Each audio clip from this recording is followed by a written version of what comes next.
Bagaimana jadinya jika bangsa kera menguasai dunia dan manusia menjadi primitif?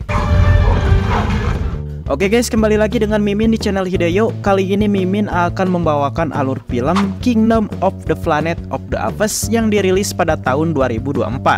Jadi film ini menceritakan tentang generasi baru dari bangsa kera yang berusaha menyelamatkan klannya dari serangan musuh. Bagaimanakah keseruan filmnya? Seperti biasa, siapkan dulu kopi dan cemilan kalian dan inilah filmnya. Diceritakan bahwa manusia saat ini perlahan demi perlahan telah kehilangan kecerdasan dan kemampuan bicara mereka. Dan semua itu disebabkan karena terkena wabah virus berbahaya yang telah mereka ciptakan sendiri. Namun sebaliknya, wabah virus tersebut justru membuat keuntungan bagi bangsa kera karena membuat mereka menjadi pintar cuy. Lalu kita akan diperlihatkan dengan sosok Caesar, yaitu pemimpin bangsa kera yang selama ini dianggap sebagai pahlawan karena telah melindungi mereka dari serangan manusia.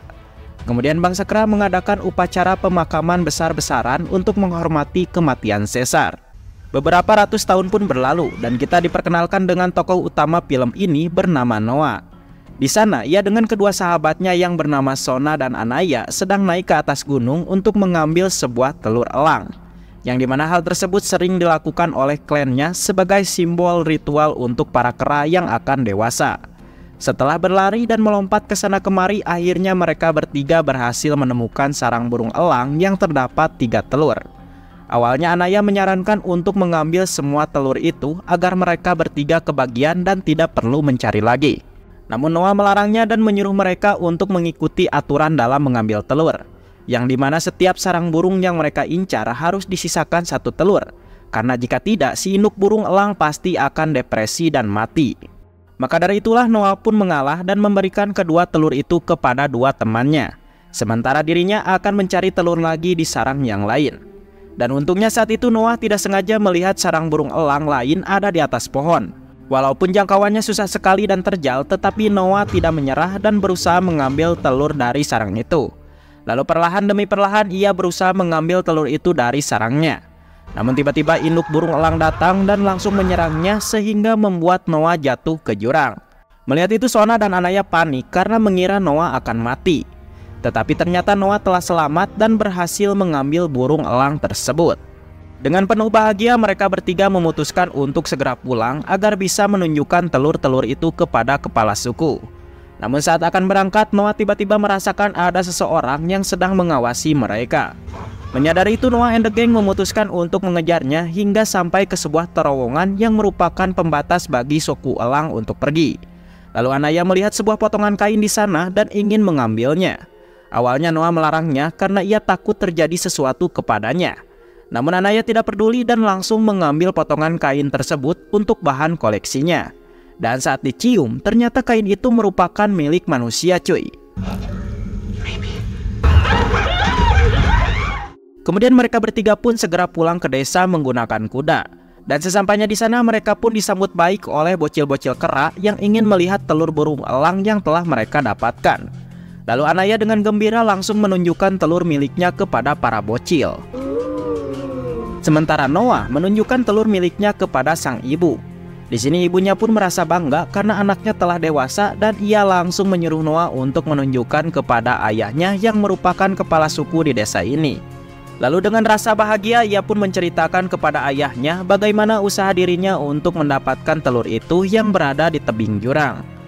Awalnya ayahnya merasa bangga karena anaknya telah berhasil lolos ujian Chunin. Namun di saat itu tiba-tiba ia mencium aroma manusia dari potongan kain yang dibawa oleh Noah. Dan ia menduga jika Noah telah melewati terowongan perbatasan. Namun Noah langsung menyangkalnya karena ia hanya di luar saja. Dan ia juga berjanji tidak akan melewati perbatasan itu lagi cuy. Lalu ayahnya Noah yang merasa kain itu merupakan pertanda sial, tentu saja ia pun langsung memerintahkan anak buahnya untuk membuang kain itu jauh-jauh dari desanya. Malam harinya saat Noah sedang menjalani ronda malam, tiba-tiba ia mendengar sesuatu yang mencurigakan di gudang makanan. Menyadari itu ia pun langsung bergegas untuk mengeceknya dan ternyata ada seorang cewek manusia yang langsung menyerangnya. Lalu cewek itu langsung kabur ke hutan dan siapa sangka penyerangan si cewek tadi telah memecahkan telur elang milik Noah.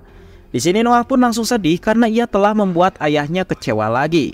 Lalu ia pun memutuskan untuk mencari telur lagi di malam ini juga. Namun Soya dan Anaya sempat mencegahnya karena hal itu sangat berbahaya. Tetapi Noah tidak peduli dan bertekad akan menemukan telur lagi sebelum fajar tiba. Kemudian saat di perjalanan, Noah tiba-tiba mendengar suara kera yang sedang tawuran. Karena merasa penasaran, ia pun langsung menghampirinya dan ternyata di sana ada mayat kera yang memakai sebuah topeng. Lalu dari belakang tiba-tiba muncul kera sebelumnya yang telah diperintahkan ayahnya Noah untuk membuang sebuah kain. Dan tidak lama kera itu langsung mati cuy karena ada sebuah pisau yang menancap. Lalu di saat itu juga pasukan kera dari klan topeng datang ke sana dengan pemimpinnya bernama Silva. Mengetahui itu Noah pun langsung bersembunyi dan ia pun secara diam-diam melihat mereka mengambil potongan kain yang berbau manusia. Sehingga mereka pun menduga jika anak buahnya mati disebabkan oleh kera lain yang telah bekerja sama dengan manusia. Lalu Noah yang masih bersembunyi tiba-tiba terkejut cuy karena melihat kudanya telah muncul. Dan disinilah Silva langsung memanfaatkan kuda tersebut untuk menunjukkan siapa pemiliknya. Dan siapa sangka kuda itu malah lari ke arah desa tempat Noah tinggal. Dengan cepat Noah pun langsung berlari ke arah desanya untuk memperingati ayahnya. Namun sayangnya ia terlambat karena pasukan kera topeng telah membakar desanya. Lalu mereka menyetrum para kera dan memaksa mereka untuk memberitahu keberadaan di manakah manusia. Sementara Noah merasa bersalah karena akibat ulahnya desanya kini telah hancur. Di saat itu juga ia melihat Sona dan Anaya sedang terikat. Dengan cepat ia pun segera membebaskan mereka. Namun tiba-tiba ia diserang oleh salah satu pasukan. Bahkan ia juga berniat untuk membunuh Noah dengan cara disetrum. Namun untungnya Soya langsung bangkit dan segera menghajarnya. Lalu ia menyuruh Noah untuk pergi menemui ayahnya, yaitu kepala suku yang masih berada di kandang burung elang. Dengan cepat ia pun langsung naik ke atas untuk menemui ayahnya tersebut. Sementara pasukan klan topeng menyeret salah satu kera dan ia langsung dibunuh di saat itu juga cuy. Kembali dengan Noah yang sedang melihat ayahnya tengah membebaskan semua burung elang agar selamat dari kobaran api. Lalu ayahnya meminta bantuan Noah untuk melepaskan semua burung-burung elang yang berada di atas. Dan satu persatu burung elang berhasil diselamatkan oleh Noah. Namun tiba-tiba Silva muncul dan menantang ayahnya Noah untuk baiwan cuy. Di dalam pertarungan itu, ayahnya Noah sangat lemah dan tidak bisa memberikan perlawanan sama sekali. Lalu Noah yang melihat itu tentu saja murka dan berusaha membantu ayahnya. Namun Silva sangat kuat dan berhasil memojokkan keduanya.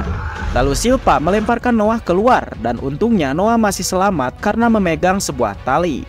Di saat itu Noah menangis karena melihat ayahnya sudah tidak berdaya lagi. Bersamaan itu Silva datang dan langsung memutuskan tali itu hingga membuat Noah jatuh ke bawah hingga pingsan. Keesokan harinya Noah sadar dari pingsannya dan ia langsung terkejut dengan keadaan desanya yang telah hancur. Dan semua warganya telah dibawa oleh pasukan klan topeng. Lalu ia juga melihat ayahnya yang ternyata telah tewas. Dan disinilah Noah bersumpah akan balas dendam serta menyelamatkan semua suku elang untuk pulang kembali. Setelah itu Noah menguburkan ayahnya dan segera bergegas pergi untuk menyelamatkan sukunya. Lalu ia juga memberanikan diri untuk masuk ke dalam terowongan yang merupakan pembatas. Di tengah perjalanan Noah menemukan kain ibunya yang terjatuh dan ia pun merasa arah tujuannya memang benar. Lalu saat malam Noah menyempatkan diri untuk beristirahat dulu. Pagi harinya Noah dikejutkan dengan elang milik ayahnya yang ternyata mengikutinya. Lalu ia pun mencoba memanggil elang itu dengan nyanyian khas suku elang. Tapi ternyata elang itu malah menyerangnya. Singkat cerita Noah melanjutkan lagi perjalanannya. Namun di saat itu ia melihat kepulan asap dan karena penasaran ia pun langsung menghampirinya. Namun tiba-tiba ia terjatuh ke dalam lubang yang di dalamnya terdapat seekor kera bernama Raka. Awalnya Raka mengira Noah adalah bagian dari pasukan klan topeng. Namun Noah langsung menceritakan jika desanya telah diserang dan ayahnya dibunuh. Mendengar itu Raka langsung terdiam karena ternyata ia juga mengalami nasib yang sama. Karena temannya telah dibunuh oleh klan topeng juga. Dan api yang sedang menyala itu merupakan temannya yang sedang dikremasi. Lalu Noah menanyakan apakah Raka melihat keberadaan suku elang. Namun Raka menjawab kalau ia tidak pernah melihatnya. Lalu di saat itu Raka menunjukkan sebuah buku yang telah disembunyikan di bawah batu. Dan Raka menjelaskan jika buku adalah sebuah benda yang bisa menyimpan banyak ide hanya dengan tulisan saja. Dan para kera di zaman Caesar sering menggunakannya untuk belajar apa yang sering dilakukan manusia. Mendengar nama Caesar, Noah pun langsung teringat jika klan topeng yang telah menyerang desanya kemarin telah menyebut nama Caesar juga. Dan Noah pun bertanya siapakah Caesar itu. Lalu Raka menjelaskan jika klan Topeng telah menyalahgunakan nama Caesar dan mengaku-ngaku sebagai penerusnya. Dan tanpa mereka sadari apa tujuan dari Caesar sebenarnya. Jadi Caesar itu merupakan seorang pemimpin yang telah mengajari para kera untuk berbicara layaknya seperti manusia. Dan Caesar juga selalu mendidik para kera untuk selalu hidup berdampingan dan tidak membunuh sesama kera. Namun semenjak kematian Caesar, para kera kini terpecah dan membentuk sebuah klan masing-masing. Bahkan ajaran yang diberikan Caesar perlahan demi perlahan mulai dilupakan. Lalu Raka juga menjelaskan jika dulu manusia dengan kera hidup berdampingan. Bahkan Caesar sendiri dirawat dan dibesarkan oleh manusia. Saat asik-asiknya ngobrol, mereka dikejutkan dengan sosok manusia yang ingin mencuri kuda milik Noah. Melihat itu Noah pun langsung mengejarnya, tapi sayangnya tuh manusia berhasil lolos cuy. Sementara Raka sendiri malah tertarik dengan manusia itu karena ia menganggap hal ini merupakan pertanda baik dari Caesar. Lalu ia juga merasa yakin jika manusia itu telah mengikuti Noah selama ini hanya untuk meminta pertolongan kepada Noah. Pada akhirnya Raka pun memutuskan untuk ikut dengan Noah mencari klan suku Elang. Karena ia yakin wanita itu pasti akan mengikuti Noah dan ia bisa menyapanya. Yang ternyata benar saja, wanita itu memang mengikuti mereka. Lalu Raka yang sudah mempelajari tentang kehidupan manusia, ia pun menyadari jika wanita itu sedang kelaparan. Tanpa pikir panjang, ia pun langsung melemparkan buah-buahan ke arah manusia. Dan benar saja, manusia yang bernama Mae itu memang lapar dan langsung memakan buah itu dengan lahap. Lalu Raka juga melemparkan sebuah kain agar Mae tidak kedinginan cuy. Pagi harinya Noah berniat untuk meninggalkan Mae di sana. Namun Raka merasa kasihan dan mengajak Mae untuk ikut bersama mereka. Setelah berjalan cukup jauh, mereka pun menemukan sekumpulan zebra yang sedang minum di area sungai. Hingga tidak lama Mae melihat ada sekelompok manusia primitif datang dan ikut minum bersama para zebra. Lalu Noah yang melihat itu merasa jika Mae telah menemukan jenisnya sehingga ia pun memutuskan untuk meninggalkan Mae di sana. Sementara Raka sendiri ternyata ia ingin tinggal bersama Mae dan manusia.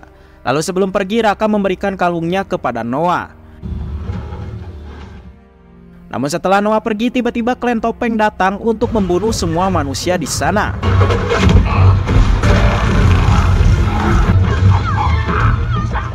Lalu Mae yang berhasil lolos memutuskan untuk sembunyi di bawah rerumputan. Sedangkan Noah yang tidak sengaja melihatnya tentu saja berusaha menyelamatkannya. Lalu terlihat beberapa pasukan klan Topeng berpencar untuk mencari keberadaan Mae yang sedang sembunyi di rerumputan. Dan di saat itulah Mae melihat Noah tengah mencarinya. Lalu ia pun berdiri dan langsung berteriak sambil memanggil nama Noah dan kemudian berlari ke arahnya. Dalam pertarungan itu Noah sempat kesulitan untuk menghadapi salah satu pasukan. Tapi untungnya Raka keburu datang dan langsung menghajarnya. Setelah merasa aman, Raka dan Noah melepaskan kuda-kuda mereka untuk dijadikan bahan pengalihan. Lalu Noah berkata kepada Raka jika tadi Mae telah memanggil namanya. Dan benar saja, tiba-tiba Mae berbicara dan memperkenalkan namanya sendiri. Lalu ia juga memberitahu jika Mae selama ini telah berpura-pura diam dan hal itu ia lakukan agar dirinya aman dari incaran klan Topeng. Disinilah terungkap jika manusia-manusia seperti Mae, yaitu yang bisa berbicara, ternyata telah dibantai habis dan dijadikan bawahan oleh klan Topeng yang dipimpin oleh Proximus. Lalu ia juga mengatakan jika dirinya tahu di mana markas besar klan Topeng, tempat di mana mereka menyandra para kera dari suku Elang. Mendengar itu Noah pun langsung meminta Mae untuk menunjukkan di mana lokasinya. Namun saat mereka melewati jembatan ternyata ada pasukan klan Topeng yang telah menunggu mereka. Alhasil inilah yang terjadi cuy.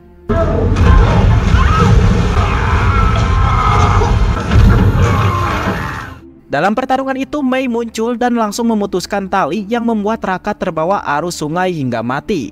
Sementara Noah yang sudah tidak berdaya hanya bisa menangis karena temannya telah mati. Lalu Noah dengan Mae dibawa Silpa menuju markas besar klan Topeng. Sesampainya di sana Mae dibawa ke dalam ruangan dan bertemu dengan satu manusia yang merupakan bawahannya Proximus. Dan ia bernama Trevatan. Sementara Noah sendiri bertemu dengan Sona dan juga ibunya yang dikerja paksakan. Di sini terlihat beberapa kera dari suku lain juga ditangkap dan mereka dipaksa untuk membuka sebuah gerbang. Lalu datanglah bos besar dari klan Topeng yaitu Proximus. Di sana ia mengaku sebagai penerus dari Caesar dan bertekad ingin menguasai dunia. Namun tahap awal yang harus ia lakukan yaitu membuka gerbang tersebut yang dimana di dalamnya terdapat senjata-senjata dan teknologi canggih peninggalan manusia sebelumnya.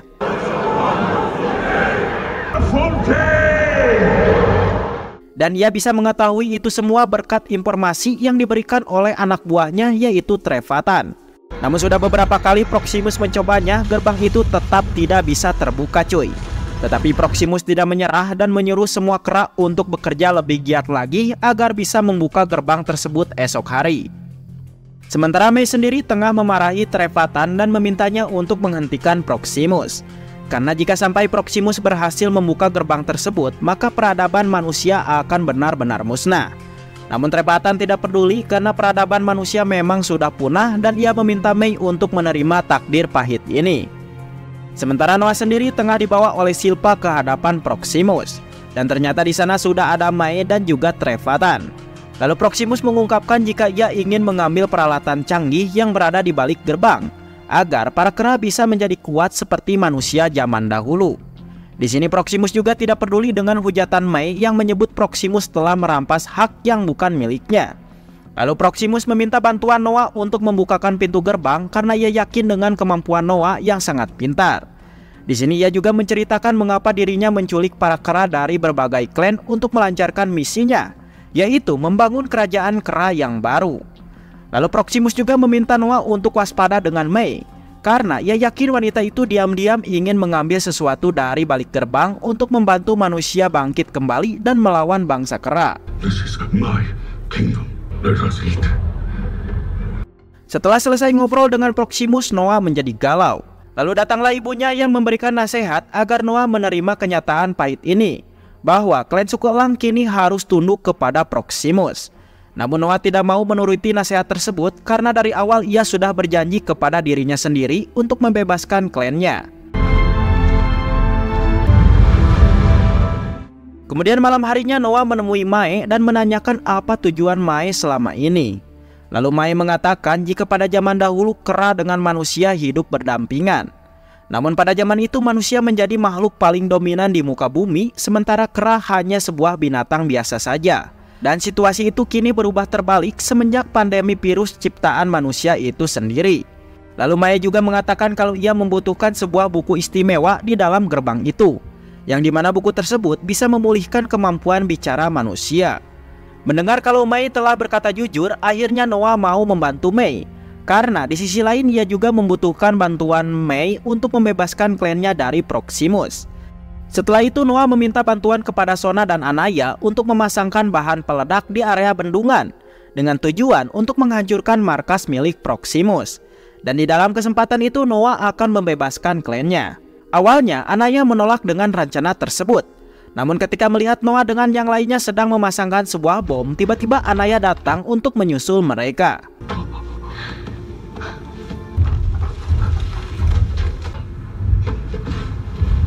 Saat tengah memasangkan bom peledak itu, Trevathan tiba-tiba muncul dan disinilah Mei terpaksa membunuhnya karena Trevathan akan melapor kepada Proximus terkait aksinya ini.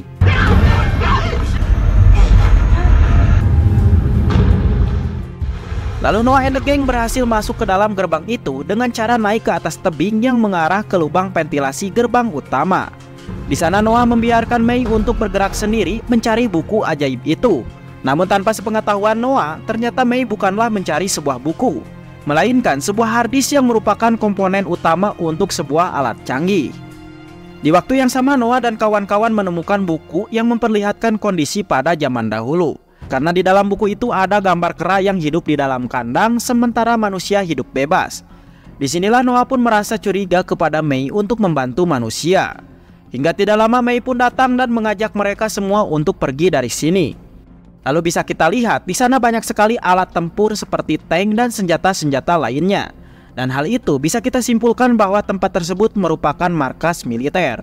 Lalu ketika mereka akan keluar, ternyata Proximus dengan Silpa telah menunggu mereka, seolah-olah Proximus sudah tahu dengan rencana mereka. Di sini Proximus marah besar kepada Noah karena telah percaya kepada Mei yang dianggapnya merupakan manusia pembohong.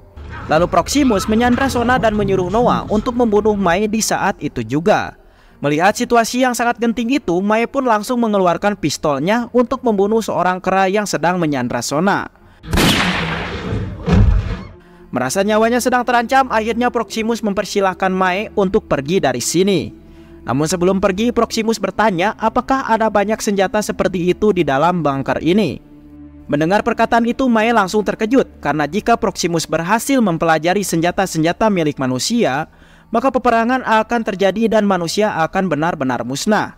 Maka dari itulah ia pun memutuskan untuk mengkhianati Noah dan segera meledakkan bendungan lebih awal sebelum Noah menyelamatkan sukunya.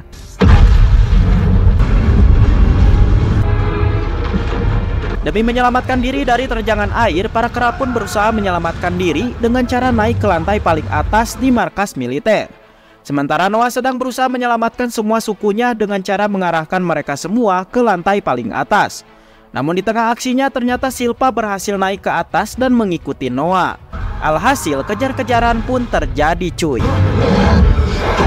Namun dengan kepintarannya, Noah berhasil menjebak Silpa untuk masuk ke sela-sela yang sempit. Dan pada akhirnya Silpa pun tewas tenggelam. Lalu Noah berhasil selamat dan keluar dari markas militer melalui lubang ventilasi. Di sana ia menemukan semua kera dari sukunya termasuk ibu dan sahabatnya kini sudah selamat. Namun tidak lama Proximus muncul dan langsung menyerang Noah secara brutal. Di dalam pertarungan itu Proximus berniat membunuh Noah. Namun Noah langsung melihat kawanan elang yang selama ini setia kepada klannya. Lalu ia melantunkan nyanyian burung elang dan memerintahkan mereka untuk menyerang Proximus. Dan ternyata aksi Noah itu juga diikuti oleh para anggota klan sehingga kawan burung elang tadi langsung menyerang Proximus hingga membuatnya jatuh ke jurang dan tewas. Setelah kejadian tadi, Noah menjadi pemimpin suku elang dan membangun desanya kembali. Lalu Mae datang menghampiri Noah untuk mengucapkan salam perpisahan. Namun setelah kejadian kemarin, Noah kini menjadi bimbang untuk menjadikan Mae sebagai teman atau musuhnya. Lalu Noah juga menanyakan apakah dengan situasi saat ini kera dengan manusia bisa hidup berdampingan seperti yang dikatakan oleh Raka. Karena mengingat manusia dengan kera memiliki kepentingan yang berbeda. Lalu sebelum pergi, Noah memberikan kalung miliknya dan berpesan bahwa kalung tersebut merupakan simbol Caesar. Dan kalung itu sangat berharga bagi Raka. Setelah Mae pergi, Noah bertekad untuk membangun desanya menjadi kuat agar mereka bisa bertahan dari serangan musuh. Sementara Mae sendiri pergi ke pangkalan satelit yang ternyata selama ini menjadi tempat tinggal manusia-manusia normal seperti dirinya. Lalu Mae menyerahkan harddisk yang sebelumnya telah diambil di markas Proximus. Kemudian harddisk tersebut diberikan kepada teknisi di sana untuk mengaktifkan satelit yang telah lama mati. Hingga akhirnya mereka semua pun bisa melakukan kontak dengan manusia-manusia normal di seluruh dunia. Dan film pun tamat. Oke guys, jadi itulah seluruh alur cerita film dari Kingdom of the Planet of the Apes. Semoga kalian terhibur. Pesan dari film ini, janganlah kalian mau menjadi seekor kera. Tulis saran dan kritik kalian di kolom komentar dan sampai bertemu lagi di video-video selanjutnya. Mantap.